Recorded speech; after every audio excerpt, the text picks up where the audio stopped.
నాటి ఎన్టీఆర్ చైతన్య రథం, నేను చేసిన వస్తున్న మీకోసం పాదయాత్ర, ఎన్నికల ముందు లోకేష్ చేసిన యువగళం వరకు కార్యకర్తల్లో అదే పోరాట స్ఫూర్తి.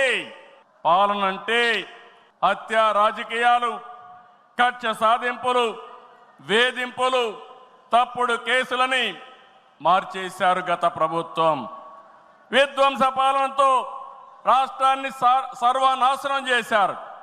దీన్ని ప్రశ్నించిన తెలుగుదేశం కార్యకర్తల్ని, నాయకుల్ని ప్రాణాలు తీశారు, వేటాడారు, వెంటాడారు, అక్రమ కేసులు పెట్టి అరెస్టులు చేశారు.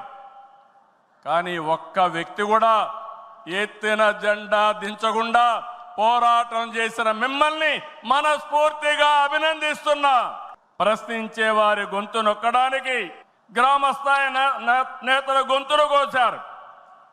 మన పసుపు సింహం, మన చంద్రయ్య పీకగోస్తుంటే కూడా జై తెలుగుదేశం అని ప్రాణం వదిలిపెట్టాడు.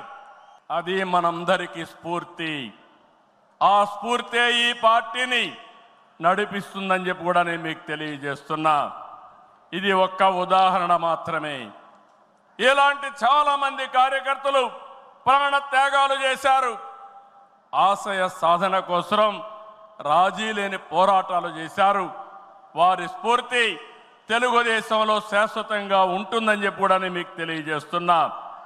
ఎత్తిన జెండా దించని కార్యకర్తల పోరాటాలు, త్యాగాల వల్లనే కూటమి ప్రభుత్వం అధికారంలోకి వచ్చింది. మీ త్యాగాలకు మహానాడు వేదికగా శిరస్సు వంచి మీకు పాదాభివందనం చేస్తున్నాను. ఇక్కడుండే కార్యకర్తలే కాకుండా రాష్ట్రం మొత్తం కూడా ఇదే పోరాటం చేశారు. మీ త్యాగాలు వృధా కానివ్వం. కార్యకర్తల కష్టానికి గౌరవం, గుర్తింపు ఇస్తాం, సంక్షేమం చూపిస్తాం. ఈ రాష్ట్రాన్ని దశ దిశ మార్చే కార్యక్రమాలకు శ్రీకారం చుడతాం.